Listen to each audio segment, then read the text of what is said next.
പ്രിയമുള്ളവരെ, ഞാനിപ്പോൾ നിൽക്കുന്നത് യുപിയിൽ ഉത്തർപ്രദേശിലെ ലക്നൌവിലാണ്. ലക്നൌവിലുള്ള ഒരു ചേരിയാണ് ഈ കാണുന്നത്. വലിയൊരു ചേരിയാണ്. നിരവധി കുട്ടികളാണ് ഇവിടെ പഠിക്കാൻ പറ്റാതെ നിൽക്കുന്നത്. ഇവിടെ ഇപ്പോൾ ഒരു സന്തോഷ വാർത്ത എന്ന് പറയുന്നത്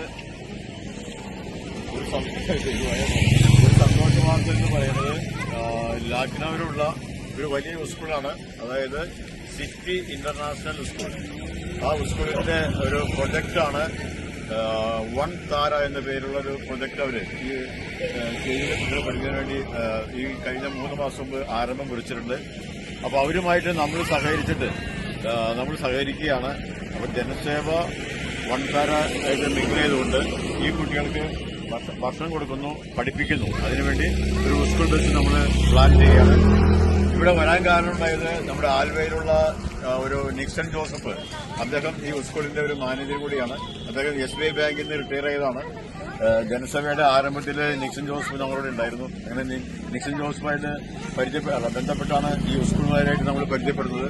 അങ്ങനെ UP സ്റ്റേറ്റിൽ നമ്മളൊരു പുതിയൊരു മൂവ്മെന്റ് നടത്തുകയാണ്. ജനസഭയുടെ ഒരു വലിയ പ്രൊജക്ട് തെരുവ് മക്കളൊക്കെ ഇന്ത്യ എന്ന പ്രൊജക്ട് UP സ്റ്റേറ്റിൽ ആരംഭിക്കുകയാണ്. അതിന്റെ ഒരു ആദ്യഘട്ടമായിട്ടാണ് നമ്മുടെ ഈ സ്കൂൾ മാനേജ്മെന്റിന്റെ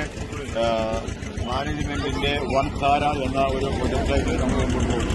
അപ്പോൾ അതൊരു വലിയൊരു മൂവ്മെന്റാണ്. എല്ലാ സ്റ്റുഡൻസുകളും ജനസേവ കൈകോർക്കണം. ജനസേവ വൺ താര എന്ന് പറയുന്ന മൂവ്മെന്റ് നമുക്ക് ഉയർത്തിക്കൊണ്ടുവരണം. അതിന് എല്ലാവരും സഹകരിക്കണം അഭ്യർത്ഥിക്കുക.